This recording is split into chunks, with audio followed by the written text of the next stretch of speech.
오늘도 참 좋은 날씨 하나님께서 주셨습니다. 오늘 주께서 또 구별하신 또 주의 날에 또 주님 앞에 나와 예배드리는 여러분의 모든 예배를 하나님께서 여러분의 마음을 이미 또 기쁘게 받으실 줄로 믿습니다. 오늘도 예배 가운데 또 우리를 새롭게 하여 주시고 상처를 싸매어 주시고 회복시켜 주시는 그런 은혜가 우리 모두에게 임하기를 주님의 이름으로 축복합니다. 매 주일마다 고린도 전서의 말씀을 묵상하고 있는데 오늘은 14번째의 말씀입니다. 우리가 12절까지 읽었지만 오늘 말씀은 14장 전체의 말씀을 통해서 하나님께서 우리에게 주시는 말씀입니다.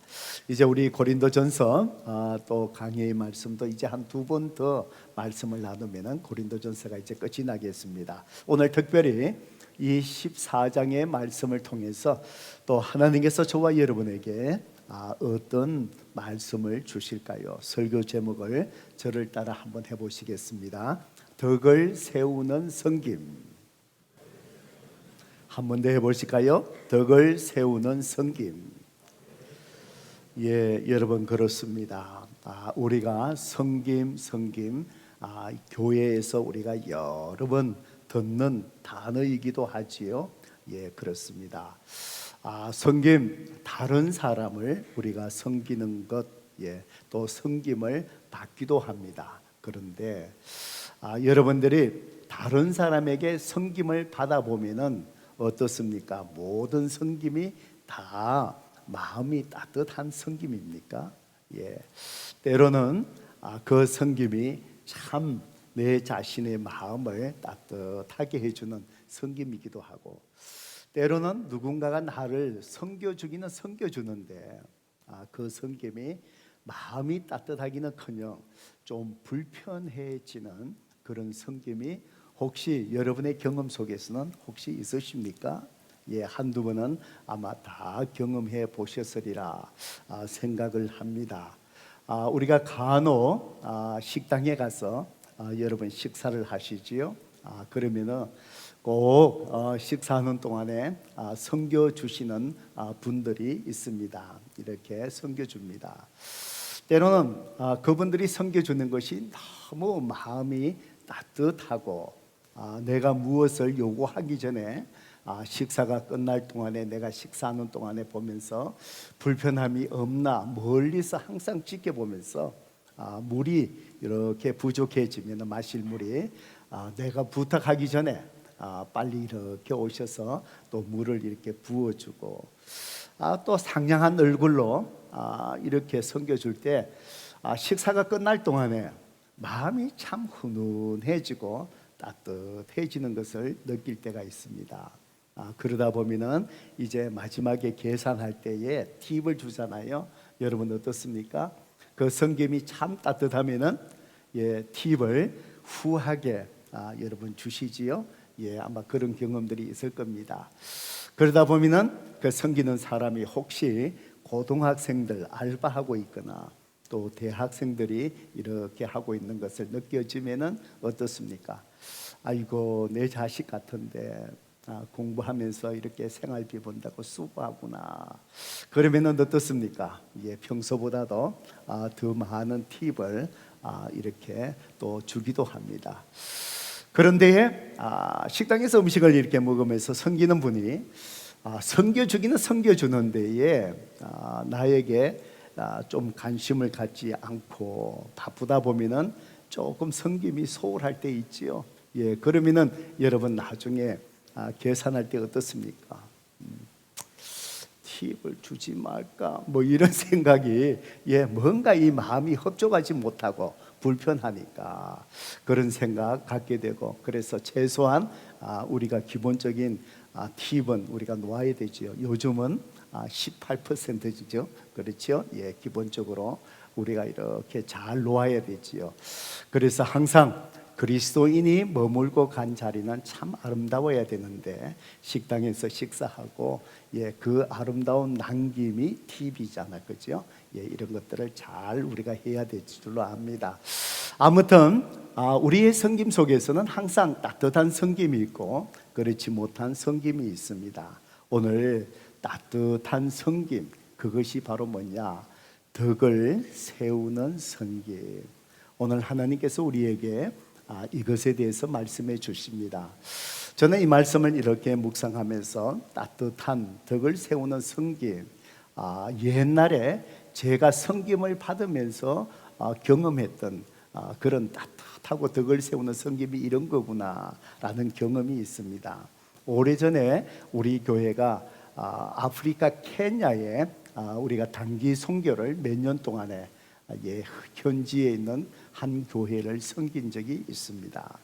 1년 따위는 우리 선교팀들이 다녀오시고 2년 차에는 목사님이 꼭 한번 가보셔서 우리 교회가 해야 될 일을 한번 보시는 게 좋겠다. 그래서 케냐에 단기 선교팀이 간 적이 있습니다.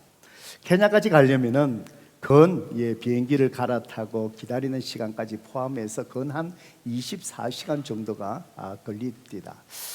그래서 이제 케냐에 가서 첫날에 현지 교회의 목사님 댁에서 저녁 식사를 대접받게 되었습니다. 그러니까 처음 보는 아프리카의 집의 모습들, 저녁에 어두침침한 안에 제 기억에 전기가 없었던 것 같습니다. 등불이 이렇게 있고 바닥은 흙이었고 거기에 앉을 수 있는 요렇게 또 자리들이 요렇게 있었습니다. 그래서 우리 미국에서 선교팀들이 온다 그러니까 목사님과 사모님 가족들이 분주하게 저희들의 저녁을 바쁘게 준비하고 계셨습니다. 우리 선교팀이 그 댁에 목사님 댁에 이렇게 쭉 앉아서 아주 처음 대하는 그 모습들 문화에 대해서 호기심을 가지고 이렇게 앉아 있었습니다. 어느 정도 식사 준비가 다 되었던 모양입니다. 그때에 목사님 사모님이 아주 덩치도 크신 사모님이셨습니다. 들어오시는 데에 손에 수건을 이렇게 얹으시고 그리고는 왼손에다가 물을 받을 수 있는 플라스틱 세숫대야 가벼운 거 그걸 들으시고 그리고 오른손에는 큰 주전자를 갖고 들어오신 거예요. 노란 주전자 여러분 기억나시지요? 크다란 거 거기에 물이 담겨져 있어서 이렇게 갖고 오십니다. 그리고는 이제 제 앞에 먼저 이 사모님이 서셨습니다. 그래서 저는 왜 사모님 제 앞에 이런 것을 들고 서시는지 알아차지 못했습니다. 제가 머뭇거리는 동안에 바로 우리 아프리카에 현지 선교하시는 선교사님이 목사님 손을 앞으로 내미셔요. 사모님이 식사 전에 손을 씻어 주십니다. 그러는 거예요. 그래서 이제 알아차리고 손을 이렇게 앞으로 내미니까 사모님이 플라스틱 세수티아로 된 걸 밑에 받치고 한 손에 들었던 주전자로 물을 조금씩 부어 주시는 거예요. 그때에 제가 손을 비벼서 손을 씻습니다. 그리고 사모님 손에 이렇게 얹어 놓은 이 타올에다가 이제 손을 이렇게 닦고요. 그리고는 또 옆에 있는 우리 팀에게 또 가서 똑같이 모든 사람들 손을 씻게 합니다. 참 항송하면서도 이쪽의 문화가 이렇구나 문화를 또 배워가면서 마음이 참 흐뭇하고 내가 정중한 섬김을 받구나라는 그런 생각을 가졌습니다. 우리 모든 선교팀들이 그렇게 손을 다 씻고 닦고 난 다음에 사모님이 나가시기 전에 우리 앞에 이렇게 서더니만은 식사를 위해서 축복 기도를 해 주시는 거예요. 우리는 어떻습니까? 가정에 초대받으면은 목사님 축복 기도해 주세요. 또 목자님들이 기도하시고 그렇지 않습니까? 음식을 4시간 동안에 정성껏 준비했던 그 사모님이 이제 우리를 위해서 축복 기도해 주시는 거예요. 그렇게 아마 축복 기도가 아마 건강하고 하나님 주신 이 음식 먹고 건강해서 사역 잘 감당케 해달라는 그런 기도가 아니었겠습니까? 그리고는 이제 기도 끝나고 나가고 나니 이제 목사님네 가족들이 음식을 쭉 갖고 와서 식사를 하게끔 그렇게 했습니다. 너무너무 그분들의 섬김이 아름다웠고 정말 마음이 참 이렇게 따뜻했고, 그렇구나, 내 집에 오신 손님을 내가 정성껏 음식을 준비하고 또 음식을 대접하기 전에 내가 그분들을 위해서 오신 손님들을 따뜻하게 하나님 앞에 축복 기도하는 것, 이것이 참 아름답구나. 그러면서 그 섬김이 정말 따뜻했습니다. 제가 이 말씀을 보면서 이것이 바로 섬김 속에서도 덕을 세우는 섬김이 아닐까, 저는 그런 생각을 해봤습니다. 실제로 성도 여러분, 우리 그리스도인들이 섬김의 삶을 살아야 된다, 수없이 듣는 이 섬김의 의미가 과연 무엇입니까?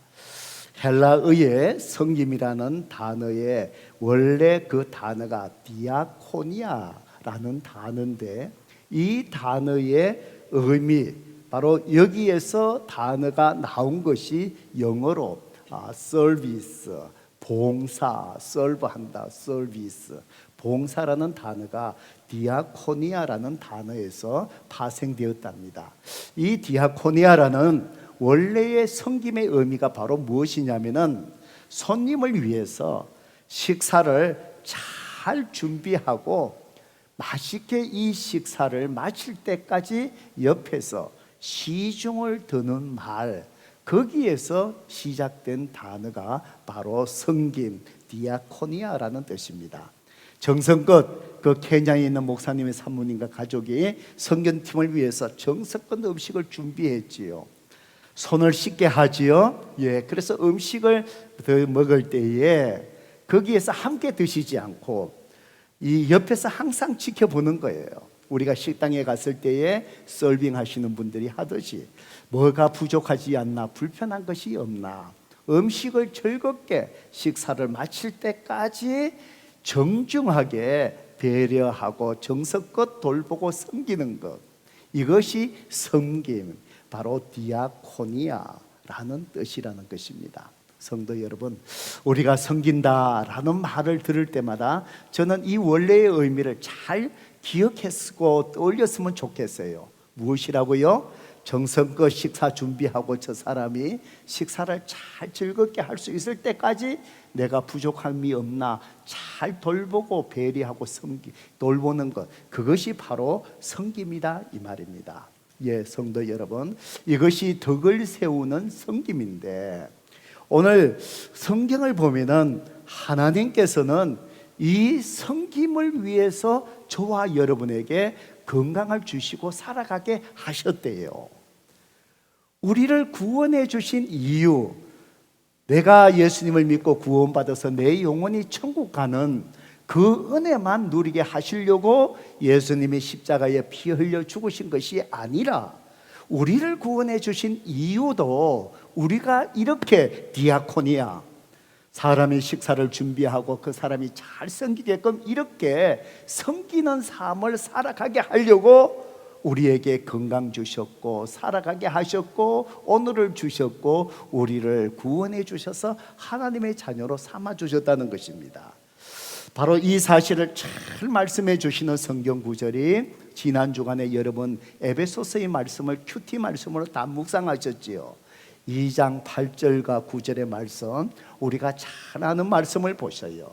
하나님께서 우리를 어떻게 구원해 주셨는가를 잘 말씀해 주고 계셔요. 너희는 그 은혜에 의하여 믿음으로 말미암아 구원을 받았으니, 그러니까 우리가 은혜 구원받는 것이 하나님이 전적으로 주신 은혜다. 그래서 이것은 너희에게 난 것이 아니니 구원은 하나님의 뭐라고요? 선물이라. 그러면서 행위에서 난 것이 아니니, 우리의 공로로 우리의 선한 행위로 구원받은 것이 아니니, 그러니 이는 누구든지 자랑치 못하리라. 그래서 우리가 구원받은 것이 내 행위, 내 공로로 받은 것이 아니고 하나님의 전적인 사랑의 선물이다. 믿음으로 말미암아 은혜로 구원받았다. 이 말씀을 하시고 이어서 이렇게 하나님의 선물로 전적인 은혜로 구원받게 하신 이유를 설명해요. 왜 구원받게 했느냐, 왜 이렇게 은혜의 선물, 구원의 선물을 받았느냐. 10절의 말씀이지요. 같이 읽어봅니다. 시작. 우리는 그가 만드신 바라 그리스도 예수 안에서 선한 일을 위하여 지으심을 받은 자니 이 일은 하나님이 전에 예비하사 우리를 그 가운데서 행하게 하려 하심이라. 우리는 그가 만드신 바라. 하나님이 우리를 창조하셨다. 그리고는 창조의 목적대로 죄 때문에 살아가지 못해서 은혜로 구원의 선물을 주셨다. 예수님의 십자가의 보혈로. 그래서 그렇게 하신 이유가 뭐라고요? 그리스도 예수 안에서 저와 여러분이 무엇을 위하여? 선한 일을 위하여 지으심을 받았다. 무슨 얘기지요? 선한 일을 위하여 우리가 지음을 받았고 존재하는 이유고 오늘 살아가는 이유고 여러분이 비즈니스 하시는 이유고 건강을 주신 이유고 무엇보다도 믿음으로 구원받아 하나님의 자녀로 삼아주신 이유, 그것은 바로 뭐냐고요? 우리가 하나님이 생명을 주신 남은 인생 동안에 무슨 일을 하려고요? 선한 일. 성도 여러분, 그러면은 이 선한 일이 무엇일까요? 무엇일까요? 이 선한 일, 그저 선하게만 살아가는 것일까요? 그런 의미가 아니라 선한 일은 내가 다른 사람을 섬김을 통해서 하나님을 섬기는 것, 이것이 선한 일이에요. 무엇이라고요? 선한 일이 내가 다른 사람을 뭐함으로? 섬김을 통해서 그것이 누구를 섬기는 거라고요? 하나님을 섬기는 삶을 살아가게 하시려고 우리를 만드셨고 우리를 하나님의 자녀로 삼아 주셨다. 동의하시면 아멘 하십시다. 예, 그렇지요.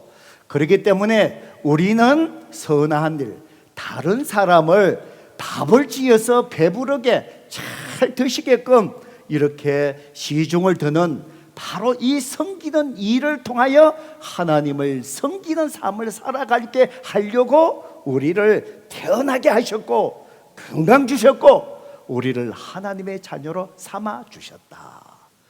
그렇기 때문에 우리의 섬김 속에 바로 내가 다른 사람을 섬기는 그 삶이 바로 하나님이 받으실 만한 기뻐하시는 섬김이 되지 못한다면 그것이 하나님 앞에서 선한 일이 될까요? 안 될까요?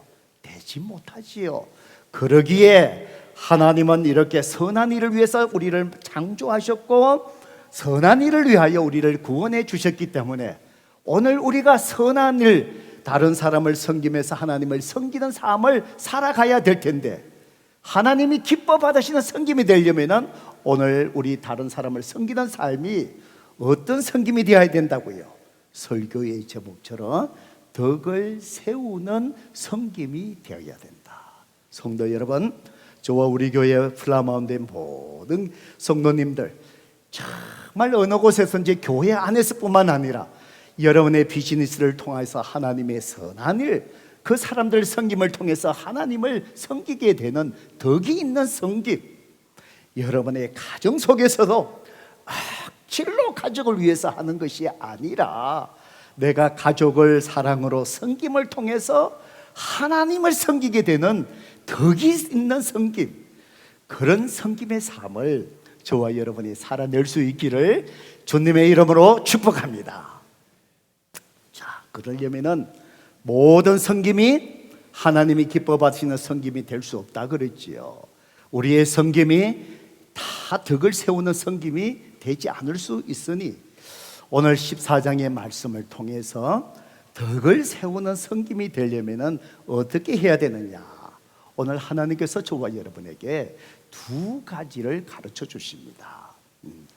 첫 번째로 오늘 1절부터 우리가 다 읽지 않았지만 25절까지의 말씀을 통해서 말씀합니다. 덕을 세우는 섬김이 되려면 우리의 섬김이 내 자신의 유익이 아니라 어떻게 돼야 될까요? 예, 공동체의 유익을 위해서 해야 된다, 이 말입니다. 섬김, 밥을 지어서 그 사람이 잘 배부르게 정말 찰묻게 이렇게 시종되는 게 성김이라 그랬죠. 이걸 떠올려 보세요. 그러니까 밥을 짓고 시종되는 것이 내 유익. 야, 내가 저분 댁에 가서 얻어먹었으니 나도 대접해야 되지? 정말 기쁜 마음이 아니라 체면치레로 해야 되니 때 붙여야 되지. 그러면 이게 뭘까요? 예, 바로 뭐지요? 예, 다 내 유익, 그 사람의 유익이 아니지요.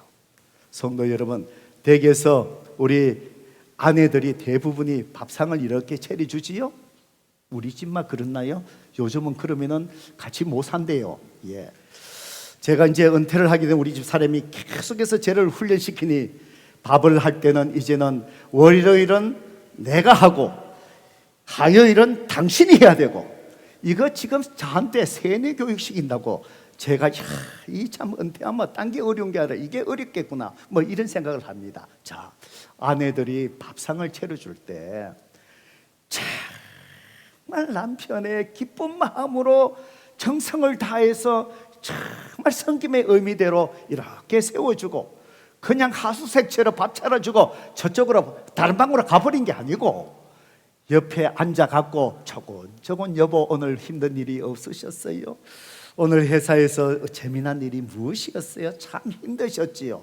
조곤조곤 얘기해주면은 먹는 밥에 그 아내의 사랑이 쫙 들어가니까 어떻습니까? 기쁘잖아요. 성김이지요. 그런데 때로는 조금 관계가 소원해지만 미우마 해줘야 되기는 해줘야 되는데 의무감 속에서 밥 차려주고 그냥 휙 들어가버리면은 어때요? 이 하숙생 취급당하면 여러분들 먹어보면은 그게 밥맛이 있습니까? 없습니까? 같은 밥인데도 저는 맛이 없어요. 이게 먹다 보면은 소화가 안 되잖아, 그지요? 예, 우리 집만 그렇나요? 예, 그렇다는 얘기가 아니에요. 예, 좌우간 이게 참 뒷감당을 잘 해야 됩니다. 아무튼 그렇잖아요. 그러니까 이게 바로 뭐지요? 이 밥 먹는 사람, 이게 바로 뭐지요? 다른 사람의 유익, 공동체의 유익에 그게 되어야 우리의 섬김이 바로 뭐가 된다고요? 그게 특수로운 섬김, 원래 성경적인 의미의 섬김이에요. 바로 이 고린도 교회의 은사로 섬기는 문제가 많이 교회에 어려움이 있었어요.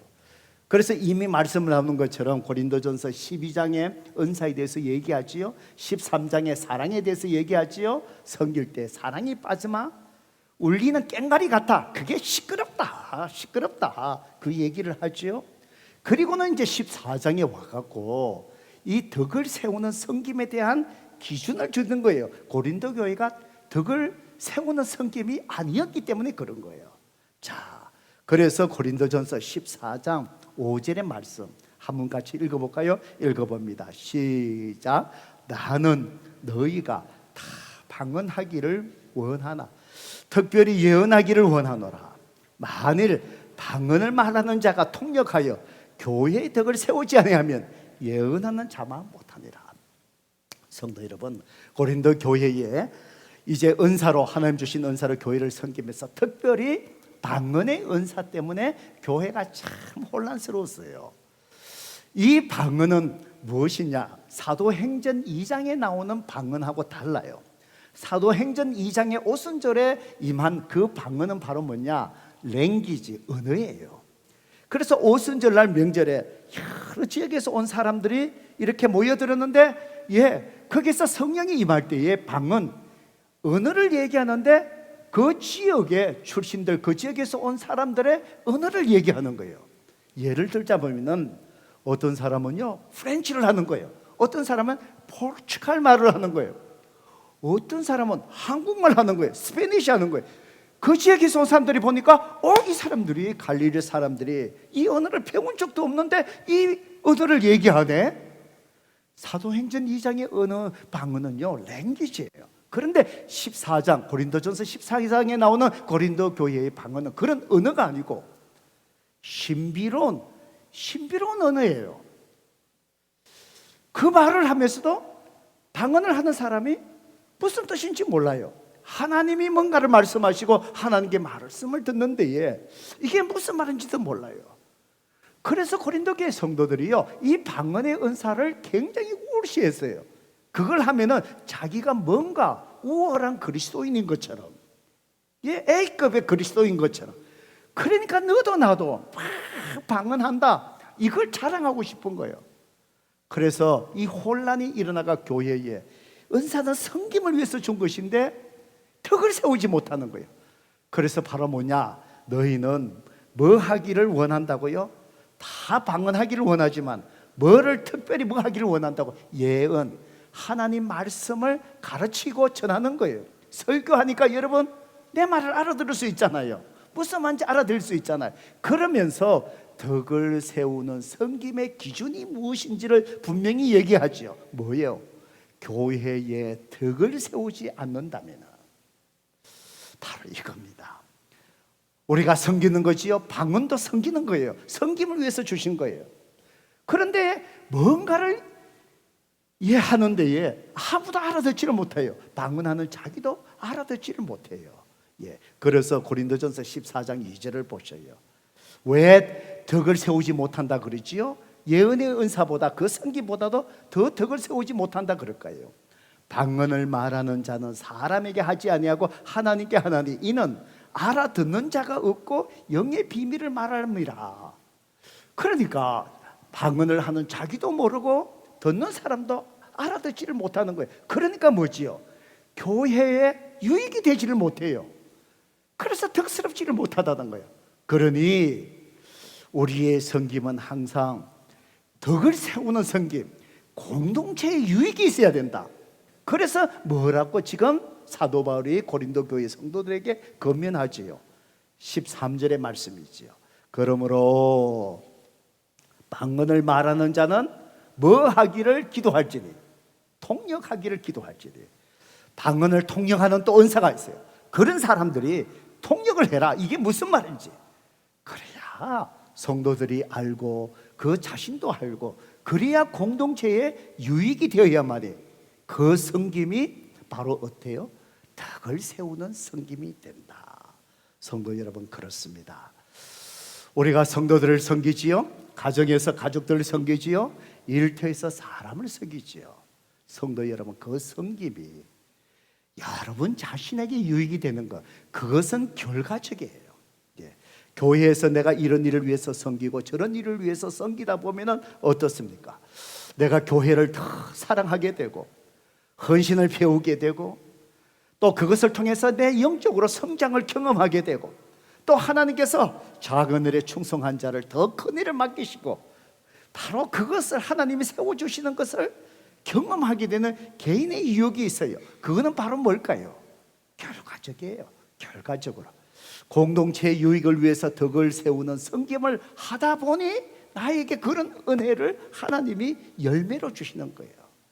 성도 여러분, 그렇기 때문에 우리가 바깥에서, 가정에서, 교회에서 남을 위하여 섬기는 삶을 살아가야 될 텐데, 섬길 때에 성도 여러분, 덕을 세우는 섬김, 내가 아니라 섬김을 받는 그 사람, 그 공동체가 항상 유익이 되게끔 우리는 덕을 세우는 섬김을 우리가 또 살아내야 될 줄로 믿습니다. 아멘이지요? 그래서 우리 교회에 적용을 실제적으로 해보면은 저는 이런 생각을 해봤어요. 우리가 섬기다 보면은 교회에 각 부서가 있죠. 위원회가 있습니다. 또 서로를 사랑으로 섬기기 위해서 가정교회, 또 목양 소그룹 공동체가 이렇게 있습니다. 우리가 뭔가를 하려고 하면은 다 사람들이 다르다 보니 뭔가를 하려고 하면은 의견이 항상 똑같을까요? 다를까요? 다를 수 있어요. 여러분 가정 속에서 가족이 오랜만에 마음이 일치가 돼서 야, 오랜만에 외식 한번 가자. 외식 나가다가 어느 식당으로 갈지 싸워서 집에 돌아온 사람들 경험들 있으십니까?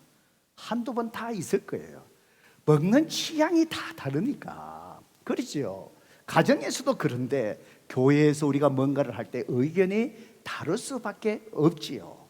실제적으로 옛날에 달라스에서 어떤 교회 옛날에 있었던 일입니다. 교회 행사를 하는데 반찬을 5가지 할 거냐, 행사를 하는데 3가지를 할 거냐, 5가지, 3가지 두 파로 나누어져 갖고 실제로 교회가 깨졌습니다. 달라스에 이민교회 그런 것 때문에 수없이 있습니다. 반찬 몇 가지, 5가지냐, 3가지냐. 성도 여러분, 5가지 먹으면 어떻고 3가지 먹으면 또 어떻습니까? 비본질적인 것에 목숨 걸 이유가 없습니다. 성도 여러분, 우리가 복음을 위해서, 진리를 위해서 우리가 죽으면 죽으리라 목숨 걸어야 될 줄로 믿습니다. 비본질적에 목숨 걸 필요 없어요. 자, 5가지냐 3가지냐, 교회와 공동체를 잘 섬겨보려고 하는 거잖아요.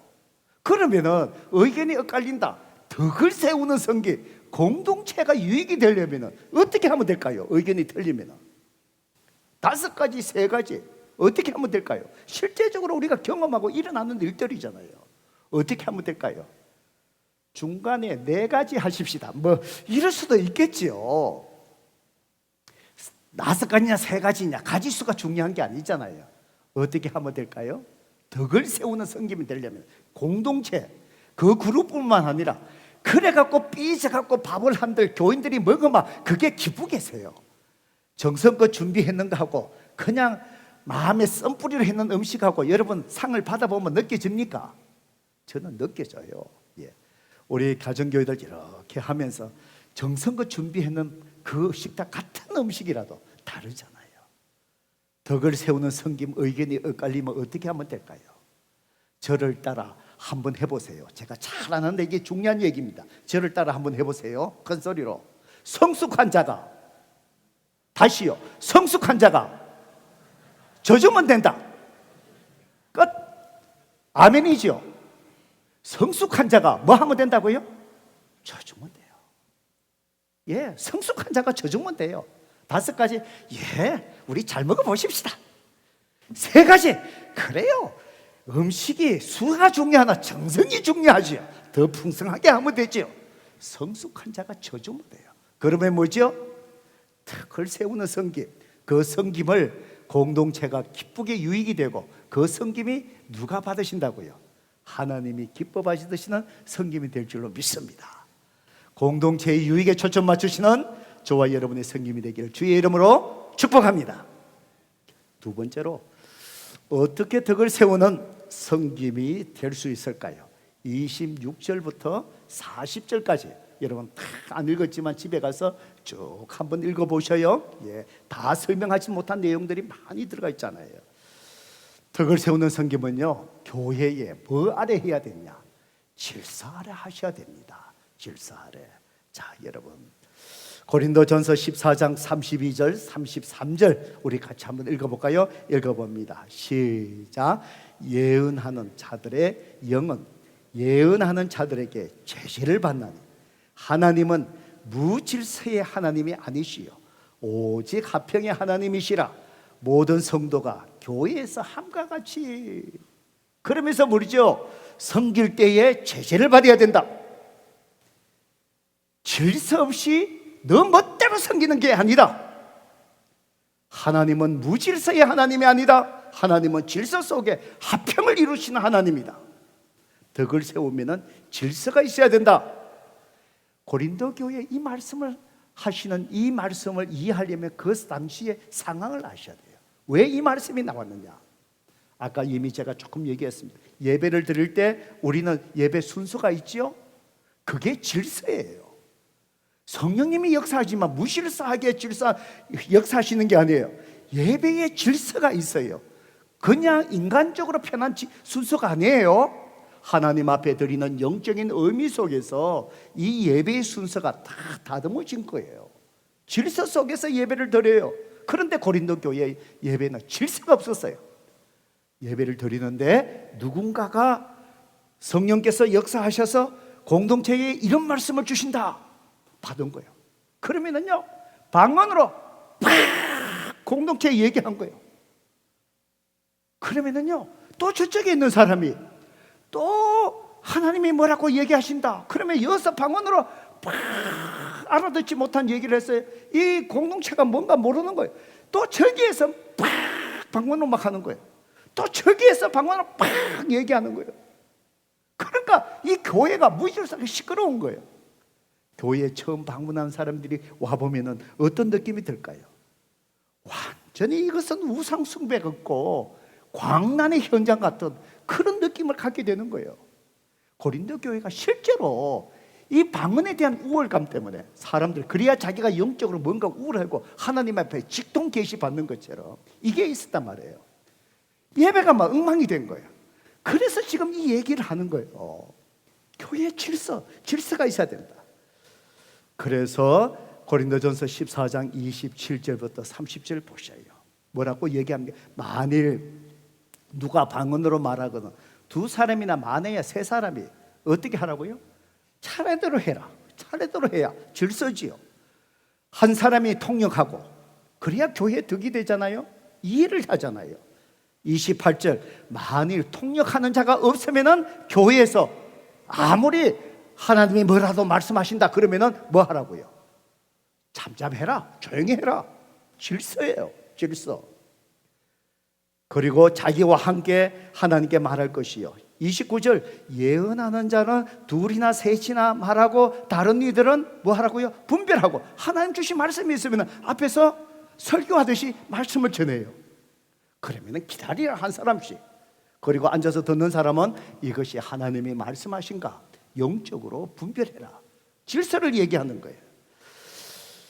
30절 만일 곁에 앉아있는 다른 이에게 계시가 있으면 먼저 하던 자는 뭐예요? 잠잠하라. 조용하고 그 다음 사람이 나와서 말씀을 전하고. 결론적으로 뭘 얘기했죠? 덕을 세우는 섬김이 되려면은 내 자신을 십자가에 못 박고 항상 어디에요? 교회에서는 교회에 뭐 아래 있어야 된다고요? 질서 아래 있어야 됩니다. 성도 여러분, 이거는요 최근의 일이 아니고 오해 없이 들으세요. 우리 목자님들 옛날에 초창기에 우리가 교회에서 목장이 무엇인지 잘 모를 때 얘기예요. 오래전이에요. 오래전에 교회에서 토요일 날 교회 전체 무슨 모임이 있었던 것 같아요. 아마 그게 무슨 찬양 집회든지 무슨 특별한 교회가 결정해서 하는 행사가 있었어요. 모임이 있었어요. 그래서 전교인들이 다 오십시오. 목자님들, 목장 식구들 다 이렇게 인도해서 이 모임에 와서 우리 함께 은혜 받으십시다. 그런데 어떤 목자님이 그러는 거예요. 우리는 그날 목장 모임에 있어서 못 갑니다. 그러는 거예요. 여러분, 교회가 전체 모임을 하는데 모임은 이미 계획된 것은 아니지만 미리 한 달이나 이렇게 결정됐을 거예요. 1년 연중에 계획된 것이 아니었을 거예요. 그런데 우리는 목장 모임을 하기 때문에 못 간다는 거예요. 그 시간에. 맞습니까? 옳습니까? 아니잖아요. 이 말씀 있잖아요. 뭐라고요? 그 모임도 성김의 모임이고요. 그 성김의 모임은 어디에 질서 아래? 교회에 뭐예요? 질서 아래. 전체 교회가 그렇게 했다면 비록 스케줄이 잡혀져 불편한 게 있더라도 거기에 순종하며 가야 되는 거예요. 이게 바로 뭐라고요? 덕을 세우는 섬김이에요. 그렇습니다. 우리 목자님들, 교회 특별한 행사들, 교회 우리 대청소합니다. 그러면 우리 목장 때문에 안 돼요? 아니죠. 교회 질서 아래 우리는 섬겨야 됩니다. 함께 가야 됩니다. 함께 가야 됩니다. 우리가 이번에 이렇게 하십시다. 동의가 되지 않더라도 교회가 그렇게 정했다면 우리는 순종하며 가는 거. 교회의 질서 아래 있을 때에 그 모임과 섬김이 뭐지요? 덕을 세우는 모임이 돼요. 하나님 기뻐하시는 모임이 돼요. 질서 아래 우리는 모여야 됩니다. 우리가 각 부서에서 실제적인 얘기예요. 무슨 모임에서 의논합니다. 생각이 다를 수 있죠. 의견이 부딪히면 어떤 자가 저주면 된다고요? 그만 잊어버렸습니까? 다시요. 어떤 자가 저주면 된다고요? 성숙한 자가 저주면 돼요. 성숙한 자가 저주면 돼요. 그러면 결정이 됐어요. 내 생각하고 다를 수 있어요. 결정이 되면 의견이 다르더라도 바로 뭐지요? 결정된 상은 바로 뭐예요? 순종해야 돼요. 바로 뭐지요? 교회의 질서 아래 순종해야 돼요. 나는 끝까지 반대요. 그룹이 결정했어요. 나와서 나는 반대요. 그 말이 아무리 옳다 하다 할지라도 그것은 바로 뭐죠? 교회에 덕을 세우지 못하는 거예요. 덕을 세우는 것 어느 질서에 따라야 된다고요? 교회의 질서에 따르는 것. 그래서 여러분들은 교회의 질서가 잘 세워지기를 위해서 단임 목사를 위해서 기도하셔야 돼요. 성령님의 인도하심을 잘 받기 위해 교회 지도자들 성령님의 민감해서 교회가 인도하시는 성령님의 인도하심을 받기 위해서 기도하셔야 돼요. 그 다음에 지도자의 결정에 대한 것은 하나님 앞에서 지도자들이 책임질 거예요. 하나님이 책임을 묻으실 거예요. 잘못했답니다. 여러분은 교회의 질서 속에 섬기는 것, 그것이 바로 뭐라고요? 교회의 덕을 세우는 거예요. 성도 여러분, 우리 교회가 이렇게 우리가 섬김 속에서 교회의 질서 속에 공동체의 유익, 내 유익이 아니라 내 생각이 아니라 교회의 유익을 위해서 이 섬김이 되어서 하나님이 기뻐 받으심을 통해서 선한 일, 구원받은 우리의 사명과 그 은혜 특권을 잘 하나님 앞에 우리가 섬겨 나갈 수 있기를 주님의 이름으로 축복합니다.